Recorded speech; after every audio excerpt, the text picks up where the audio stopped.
Ed Tyll is back in town, and he has chosen to join us on this fine Tuesday. Ed, how are you? Pleasure to be with you, as always. Good to hear your voice. Good to hear yours as well. 97 years old, at the barber shop today, walks in on his own, jamming with earbuds.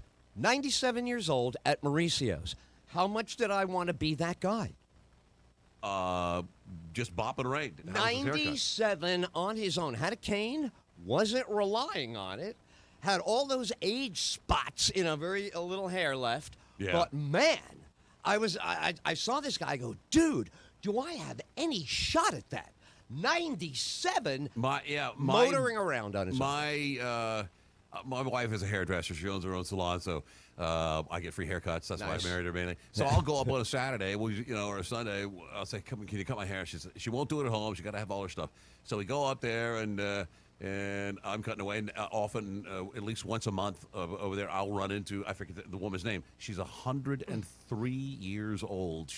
She has a nurse assistant, drives her up. She walks in, she sits down, just beautiful, glorious head of gray hair. She's tiny, like she's shrinking, like she's a 100. And I just look at her. I don't even know what to say to her. What do you say to her? I would love to sit with her and chat. Right, absolutely. About, things, but I just look at her in awe. How about those 1923 Yankees? Come on, let's talk about that. Who's going to bring that up? Let's break it down. Ed, let me ask you a question. Yes. What's your car horn policy, your personal policy of car horn use, and what is acceptable and what is unacceptable? Well, I'm way out of the bell curve.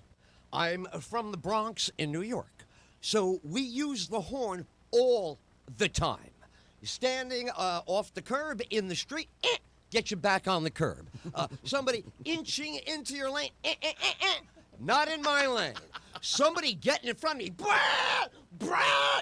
So the horn, love all the different uses, the vocabulary of the driver's horn. I'm all in favor of expanding every time somebody has a new situation.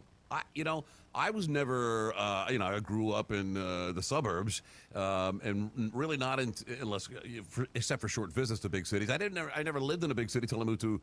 I had a place in downtown Atlanta, and it's almost, when you're up like 7 floors. I was at a very busy intersection of Freedom Parkway and Boulevard, and the horns and the sirens. It's a constant symphony, and it almost puts you to sleep. It is. Sirens do lull me to sleep.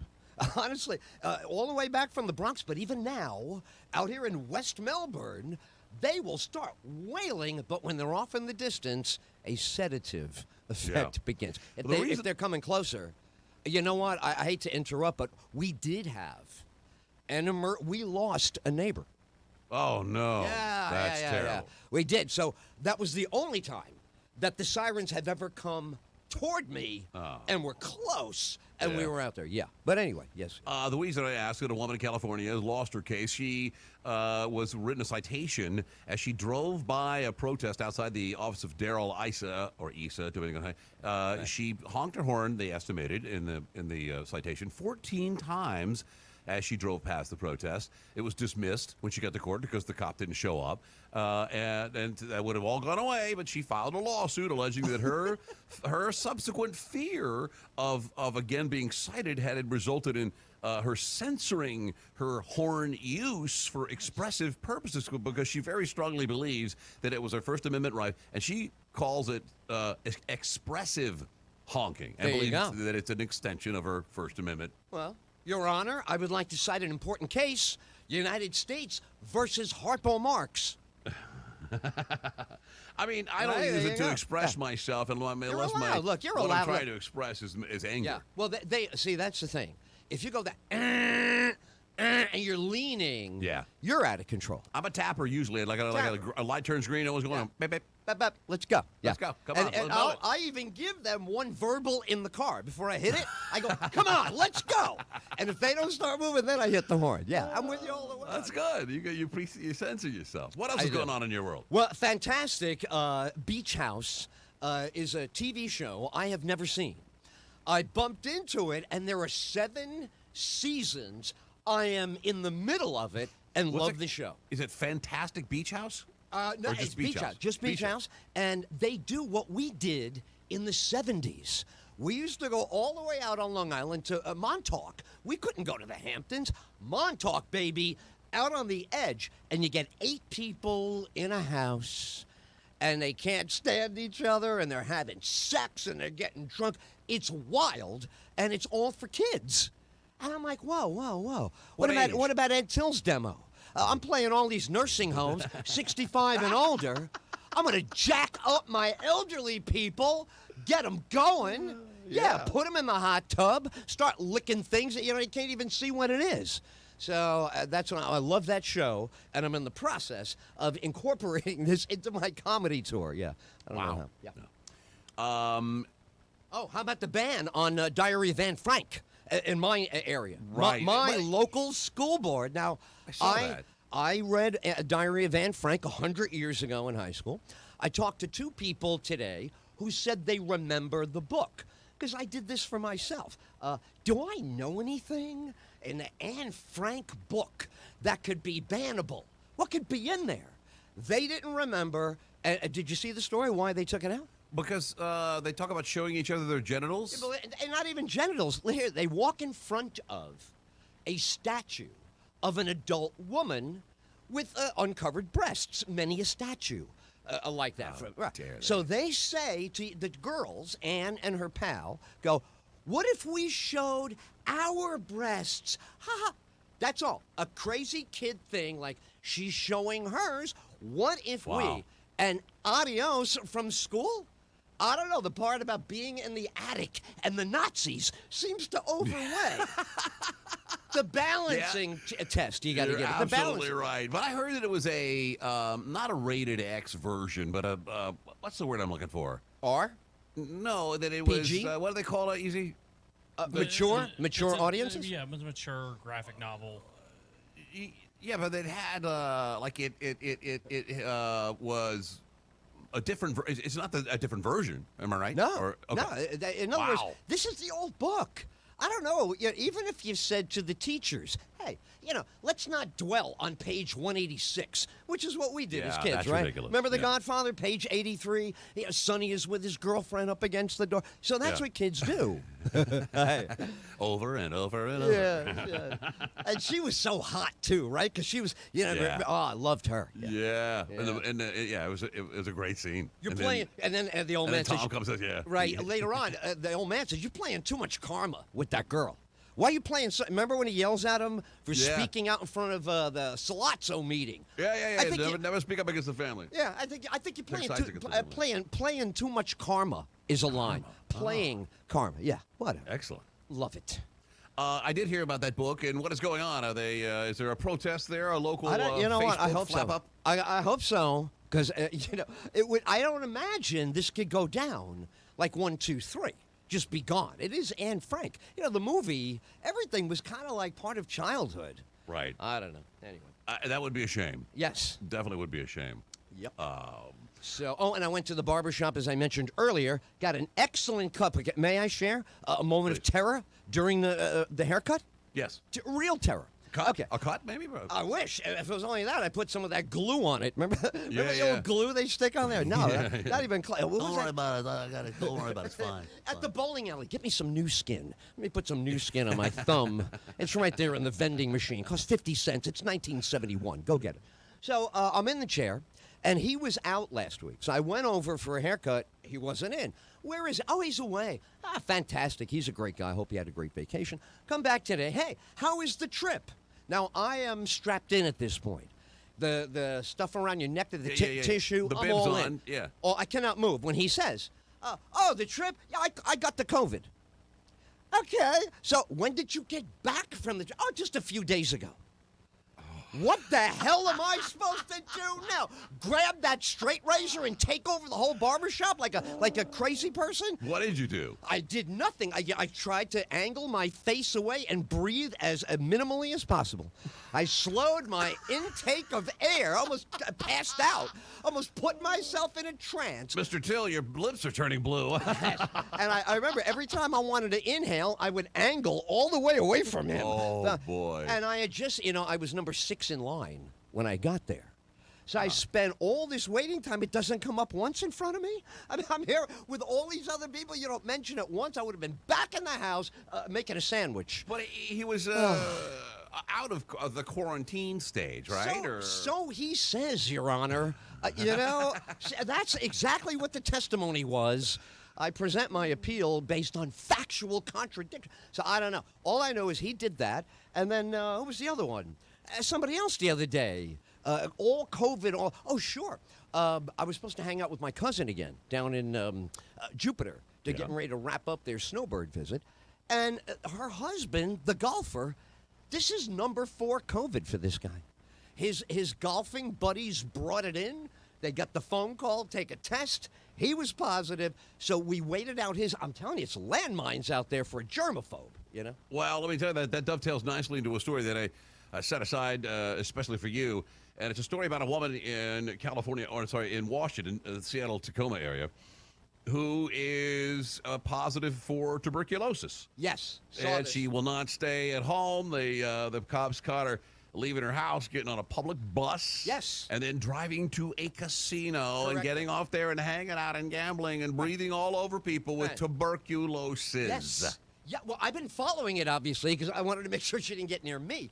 But here's the thing. If there was ever enough... Would you go to Tacoma right now? If I had to, of course. Yeah, Okay. Gas up the Tillmobile at 42 miles to the gallon if I had to.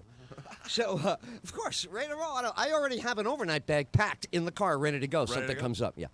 So, no, here's the thing with her going to a casino. There's only one place where people's breath bacteria would be enough to stop tuberculosis, and that's going to be the smokers in front of the one-armed bandit. We just assume that she is a smoker, She's old, older lady. She actually had tuberculosis. They found out during an examination from a car accident that she had, her lungs were filled. They tested tuberculosis and COVID on top of that, and she's still at the casino down there. What do you think her game is, Ed? All right. Her game's got to be, it's got to be the one-armed bandit, or when she gets enough quarters, she goes to blackjack. Well, but only after she got 15 cups of quarters, tokens, then she'll be over there making everybody miserable. But she's going to tell you, what do you talk tuberculosis? Another scam. I feel great. It's a scam. Such a tuberculosis. Where'd they come up with this now? Where did you get this from? I don't know. Let me go look that up. You're right. Oh, my God, you're right. They did make it up, Margaret. Go ahead. Put everything on 17. Tuberculosis is a big joke, and, it's all a scam. I have experience by living in Portland, Oregon. There was a tuberculosis scare when I was broadcasting at KOTK. Really? And the station was downtown, and I lived downtown, and still every dumpster, I would circumnavigate it by half a block, because that's what they were doing. They'd hang on the dumpster and just spread the disease into the open air. It was crazy. People were hanging on a dumpster, spewing sputum into the alleyways? It was a sputum spewing sensation. You should have seen that. No, it was like a glow of wetness. What was around the scare? everywhere. How many people had it?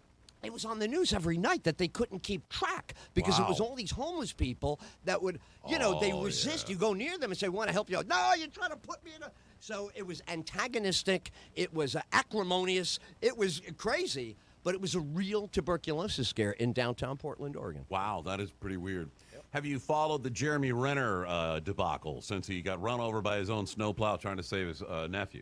Yeah, I'm going to ask you. You're the right guy. Has it ever been questioned how the whole thing gets out of control? How is the kid near danger? How does he get out of a moving vehicle and I've never understood. Me neither. So I'm thinking no one has said the word. I don't want to be the first one, but no What? one has said. What is it? Any impairment? Oh. Any at all? Not a question, not a hint. No. Yeah. So, and then when there's 0 questions, I really get suspicious because what? Some tabloid guy didn't scream this out? You know what I mean? From the Post or the Daily, Right. the Daily Mail. Nobody said, "Hey, how the hell did you get in that predicament?" Why? Because he's beloved, saved a kid. He's all banged up. But I say, when I first saw him, I go, "Is he sitting there going, I can't believe I let this happen?" I don't know. So there you go. I put it out there. Right. I haven't heard a real detailed explanation that I buy. I saw some kind of crude recreation of it online somewhere, Right. with very poor graphics in a video. But did you hear that he revealed that while he, when it ran over him, apparently ran over his entire body, Right. these tracks, that one of his eyes popped out of his popped head. out. I popped out. Right. Oh, come on. One of the best one of the best scenes in Casino. Yes. When he's got that guy's head in a grip and he's in the Yes. thing and he's Yes. like, "Don't make me take your eye out." Pop. Don't, and the eye And is then he laughs. popping. Yeah, man. That's it. That's real. Woo. But apparently, and then he said, while one was dangling, he could see it with his other eye. Oh, my But look at God. him now. He's got his vision. I guess do you know the protocol? Do you just pop it right back in there? Is it like Isn't that what I read? CD joint or something? That's how I read it. I read it that they put it right back in instantly. This happens a lot. There's a bulging eye disease. Yeah, I saw that. You saw that one I too. saw the pills for right? that on I TV. dated a girl before that was discovered, and I really thought she was just crazy. She had that wild. So who knows? But you can't. How does all that just happen to you? Yeah. It all just happens. No bad judgment or our circumstances. Maybe there's a shred of decency that the circumstances are so horrible that nobody will press him because he's a movie star. I mean, Yes. I don't believe that, but it could be possible, right? I totally agree. I absolutely agree. But hey, what are you gonna do? I mean, what would it make any difference if he was 3 or 4 brandies into his afternoon of snow plowing? It's cold. You got to keep warm out there. So You you do. probably had a flask of a little. There you go. And a rich movie guy. Don't you have a guy for that? Don't you have a Yes. Tonto or Baba Louie? Doesn't some a Costello with your Abbott? Somebody. I don't know. Listen, let me tell you something on the way out. Yes. You're gonna love this. I love it every time it happens. I'm getting the audio together for the May 10th show, and I'm over at the audio place picking up a beautiful, brand new high-tech PA. They weigh nothing. They have these towers that are easy, and everything was fantastic. As soon as I tested the mic, that goes, "No way! I used to listen to you 30 years." And there we are, holding court in the audio place. Richie from Hoover Audio Visual. We had a great time yesterday.